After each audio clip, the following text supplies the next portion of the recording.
देखिए कितना भव्य और शुभ दीपदान किया गया है। अक्षय नवमी, कार्तिक पूर्णिमा, देवोत्थान एकादशी, इन शुभ दिनों में और अन्य सभी शुभ दिनों में भगवती लक्ष्मी और नारायण की प्रसन्नता हेतु आप ऐसा दीपदान कर सकते हैं। 27 नक्षत्र 4 चरणों की प्रसन्नता हेतु। आइए देखें कैसे।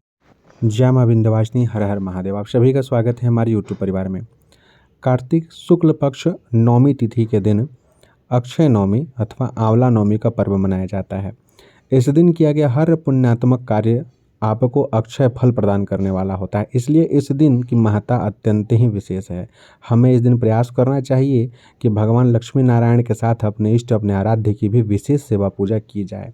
आंवला नवमी इसलिए क्योंकि इस दिन जो है आंवले वृक्ष के नीचे बैठ करके जप करना, पूजन करना, हवन करना, भोजन करना, इन सभी का अनंत और अक्षय पुण्य माना गया है। इस दिन अगर आंवले के वृक्ष के नीचे बैठ करके हम पूजन करते हैं तो उसका अनंत पुण्य है। खाना भी खाते हैं तो उसका अनन्य पुण्य माना गया है। इसलिए इस तिथि को ही पूरा का पूरा आंवले वृक्ष को समर्पित कर दिया गया है। आंवला का वृक्ष स्वयं साक्षात नारायण का स्वरूप माना गया है। अनेक रोगों को हरने वाला साक्षात धन्वंतरी स्वरूप यहाँ नारायण ही होते हैं। कहा गया है देवी भागवत महापुराण में कि तुलसी का पौधा, आंवले का वृक्ष और बिल्व वृक्ष अगर किसी एक ही स्थान पर हो तो वह साक्षात काशी के समान है वह क्षेत्र। वहाँ का अगर एक बिल्व पत्र, एक तुलसी पत्र या आंवले का पत्ता या फल भी अगर अपने इष्ट आराध्य को समर्पित कर दिया जाए तो उनके लोक को प्राणी प्राप्त कर लेता है। सर्वप्रथम पंचोपचार पूजन यहाँ पर अपने इष्ट आराध्य की करेंगे।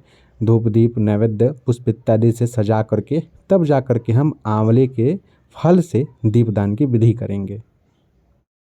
अपने इष्ट आराध्य का पंचोपचार पूजन करने के पश्चात पुष्प से उनके आसपास हम इस तरीके से सजावट करेंगे। यहाँ पे 27 दीपक प्रज्वलित करना है आंवले का बना करके। तो यहाँ देखिए, यहाँ पर हमने भगवान श्री राम के पूर्ण दरबार का पूजन कर लिया है और यह तैयारी हो चुकी है। यहीं पर हम जो है 27 दीपक प्रज्वलित करके आज हम जो है अक्षय पुण्य प्राप्त करेंगे। अब आंवले का दीपक कैसे बनाना है, देखिए कर्म साक्षी दीपक हम प्रज्वलित कर लिए हैं। उसके पश्चात आंवले का दीपक बनाने की प्रक्रिया कर रहे हैं। आप चाहें तो पहले भी कर सकते हैं। जिस ओर से आंवले का फल वृक्ष से लगा हुआ होता है उस ओर से ऊपर का खोल जरा सा हम काटेंगे। देखिए किस प्रकार से काट रहे हैं, हाथ बचा के काटिएगा, चाकू हाथ पे लगा के हाथ ना कट जाए, इस बात का विशेष ध्यान रखिएगा। इस प्रकार से काट लेने के पश्चात से, छिलका हटा लेने के पश्चात से उसका जो गुदा है उसको हम ज़रा सा चाकू से निकाल करके वहाँ थोड़ा गहरा करेंगे ताकि घी जो हम डालें वहाँ थोड़ा देर तक वह जल पाए, घी वहाँ पर थोड़ा संरक्षित हो पाए ताकि देर तक जो है दीपक प्रज्वलित हो सके। तो इस प्रकार से हम जो है आंवले का दीपक बनाएंगे। बिल्कुल सावधानी पूर्वक बनाने के पश्चात हम इसमें रुई और घी डालेंगे। अच्छे प्रकार से देख लीजिए, देख करके समझ लीजिए। जो लोग पहली बार इस विधि विधान को करने जा रहे हैं, ऐसा जो है 27 दीपक हमें बनाना है। ठीक है, तो ये देखिए ये बनके तैयार हो गया है। अब जो है 2 रुई, देखिए जोड़ा इसमें जलाना है। जोड़ा रुई इस तरीके से आपस में मिला करके और हम उसमें डालेंगे। बहुत बार लोग पूछते हैं कहाँ उसमें जोड़ा, आप तो एक ही डालें। देखिए इस तरीके से वो पतला हो जाता है तो पता नहीं चलता है। तो जोड़ा रुई इस प्रकार से रख देंगे और इसमें जो है हम घी डालेंगे। पूरा बिल्कुल रुई अंदर चला जाए ऐसा हर बार संभव नहीं होगा। तो इस तरीके से देखिए रुई हो गया और उसमें हम घी डाल दिए। ऐसा अब आपको 27 दीपक बना करके बाती डाल करके हमें तैयार कर लेना है दीपदान के लिए। 27 दीपक यहाँ बन करके तैयार हो गया है। सभी में घी और बाती डाल दी गई है। अब हम संकल्प करेंगे। संकल्प के लिए हाथ में जल पुष्प इत्यादि ले करके अपना नाम गोत्र उच्चारण करके, संस्कृत में आता है तो संस्कृत में, हिंदी में आता है तो हिंदी में संकल्प करेंगे।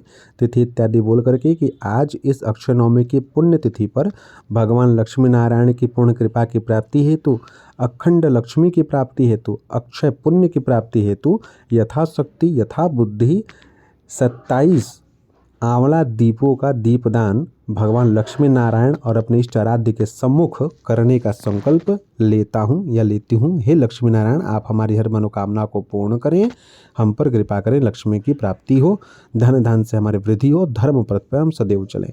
इस प्रकार से बोल करके अपने इच्छा अनुसार आप जो है यहाँ पर पुष्प जो है संकल्प का दीपक के पास रख देंगे। अब देखिए तिलक कर रहे हैं। सभी दीपकों का तिलक होना अति आवश्यक है। लक्ष्मी जी के निमित्त, लक्ष्मी नारायण के निमित्त अगर कभी भी दीपदान करते हैं तो जरूर तिलक करें। पहले अष्टगंध से तिलक कर लीजिए, फिर कुमकुम या फिर रोली से तिलक कर लीजिए। ठीक है, पीला जो है वो नारायण का प्रतीक है, लाल जो है लक्ष्मी जी का प्रतीक है। तो इस प्रकार से प्रत्येक दीपक में लक्ष्मी नारायण की पूजा स्वतः हो जाएगी। लक्ष्मी नारायण को समर्पित यह दीपक। अब हम दीप प्रज्वलन आरंभ करेंगे।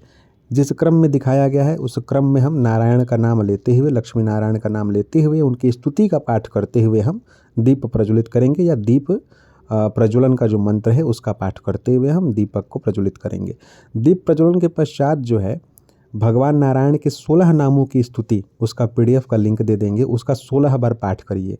संभव हो तो जल्दी जल्दी करिएगा ताकि 16 बार का पाठ आपका हो जाए जब तक कि यह दीपक जले, क्योंकि आंवला का दीपक है, बहुत जल्दी ही, बहुत शीघ्र ही यह जल करके पूर्ण हो जाएगा, बचेगा नहीं। तो जल्दी जल्दी पाठ करना है। उस स्त्रोत की भी बहुत महिमा है। कहते हैं कि 16 नामों के पाठ करने के अनेक पुण्य हैं।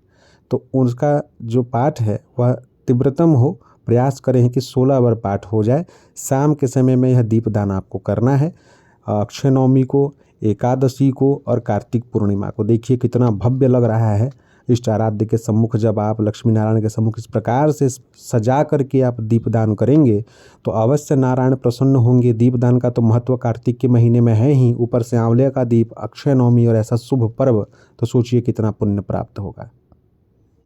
तो इस प्रकार से भगवान लक्ष्मी नारायण के सम्मुख हम 27 दीप प्रज्वलित करेंगे। 27 इसलिए क्योंकि हमारे 27 नक्षत्र हैं, उन नक्षत्रों का ही प्रभाव हमारे जीवन पे विशेष करके पड़ता है।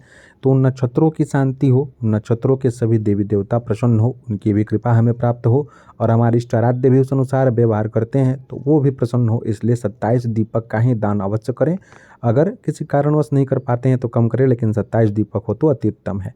दीपदान करने के पश्चात एक दीपक हमारे नाम से भी प्रज्वलित करें ताकि ऋण मुक्ति हो, और फिर आप इन दीपकों को सही जगह में विसर्जित भी कर दें।